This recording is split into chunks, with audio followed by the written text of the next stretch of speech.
Hi everyone, good news. Just out now is my new book on the historical Jesus, Whispers of Revolution, Jesus and the Coming of God as King. Now, historical Jesus studies have been a bit of a lull in the last 10 years, I think. So I'm trying to reignite interest in the topic by doing my own historical Jesus volume. Now, this is something I've been working on for about 20 years. My PhD thesis was on the historical Jesus and the Gentiles. I did a few articles here and there about the historical Jesus, but for the most part, I've moved into other areas like Pauline studies, synoptic gospels, the Septuagint, church history, and the like. But this is something I've gone back to on and off. I've kind of, delved into a bit here, read some things there, wrote a few notes. Maybe I blogged on something or I did a lecture on some particular topic. But apart from my book on the historical Jesus as a messianic claimant, I haven't really sunk my teeth into the historical Jesus for quite a while. Now, this is a book that was due in 2013.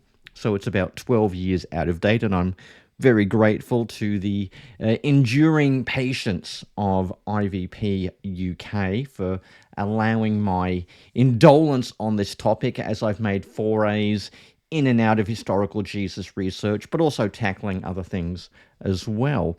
But I'm glad I did wait this long to do it, because if I had written this book by 2013, I probably would have written something that was basically my own research with, N.T. Wright's Jesus and the Victory of God in one hand and John Myers, A Marginal Jew, in the other. And I would have just been, interacting with them and maybe a little bit of, Giza Vermesh to spice it up a bit. But what I've been able to do in this book is kind of go my own way, be my own man. It's not just an extension of what N.T. Wright does. It's not just me parroting the main views you find in scholarship these days. I'm trying to track my own path. And what that path looks like is first of all, methodologically, I don't think we can really use the so-called criteria of authenticity. The criteria of authenticity was where you come up with certain historical premises, certain methods like, is something Jesus said dissimilar to Judaism or the early church? Things like, is it multiply attested across sources?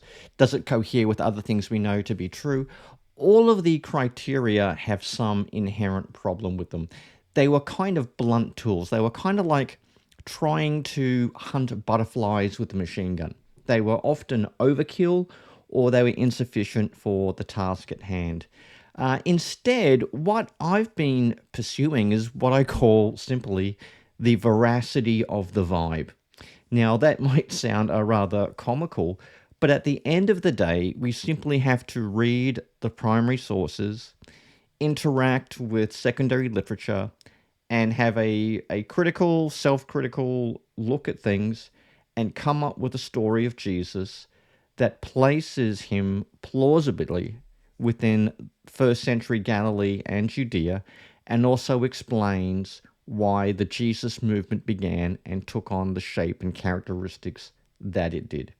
And that's what I've tried to do in this book, and I've majored on the theme of the kingdom of God, and I think the kingdom of God is in effect the coming of God as king, coming in the kingly power to deliver, liberate the people.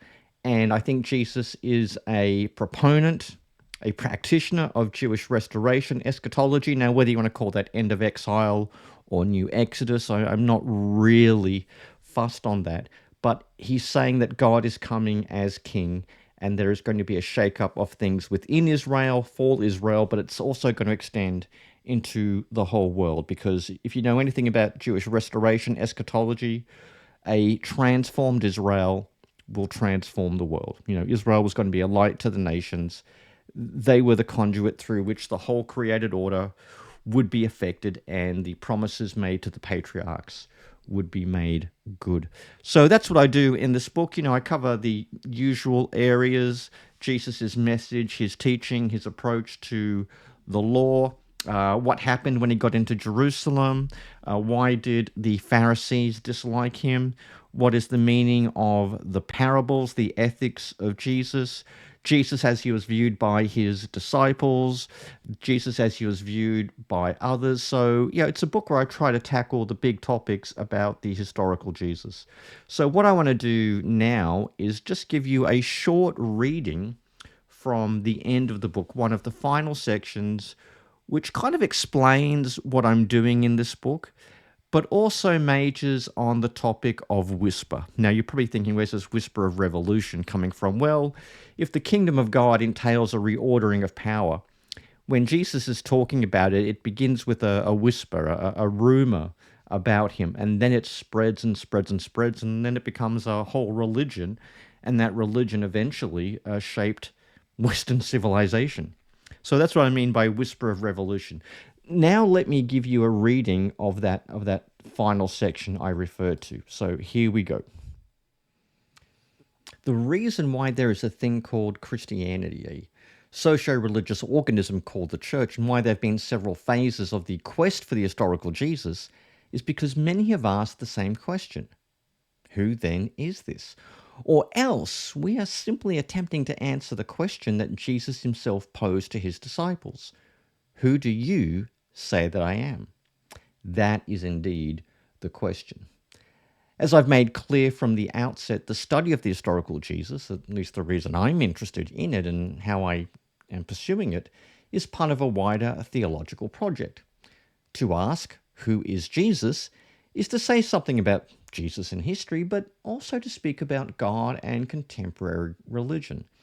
There's no bracketing out the God question or the significance of Jesus for our own age. They are interlocking. No matter how much one might feign disinterest in those dimensions, we are all theologians. However, while mapping Jesus onto first century history in Galilee and Judea and unearthing his story is an important part of that project, it's only the beginning of looking at who is Jesus. It's the preliminary phase. It is a first Christology, not a final account. For a larger task remains to be done. That is because who Jesus is cannot be reduced to who he was and who he claimed to be. The early church proclaimed Jesus as the Prince of Life, or God from God. For such titles and judgments to be true and meaningful, they do not depend upon Jesus claiming them for himself. Who Jesus is more than what he said and what he did. It's the primitive memory of him, the proclamations about him, the devotions directed towards him, the liturgies he is celebrated in, the debates he spawned, the inspiration that continues to draw from him, and eventually the unveiling of his future reign and glory. The Jesus story began with a whisper, a rumor, a daring claim. God is coming, coming as king in the life, the teachings, and the destiny of Jesus of Nazareth. Jesus himself started the whisper of this revolution, a reordering of power, Israel's regathering, the redemption of the Jewish people, the defeat of Satan, and the renewal of creation. But his teaching, his promises, and warnings could not remain a whisper. It had to be shared, repeated, declared, argued, and even shouted afar. Something Jesus told his followers to do. What I say to you in the dark, tell in the light, and what you hear whispered, proclaim from the housetops.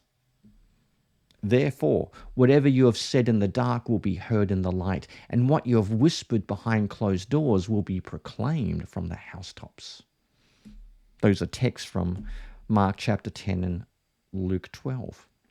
The Jesus movement began with a whisper, an insignificant murmuring in a backwater province of the Roman Empire, and yet, by the 4th century, it had become a deafening roar that transformed an entire civilization. Jesus was crucified by a Roman official, yet when Roman soldiers put the Kairos symbol onto their shields, as Constantine ordered them to, it was clear that the crucified Nazarene had bested the Caesars in his contest against them. And so the Word became an empire.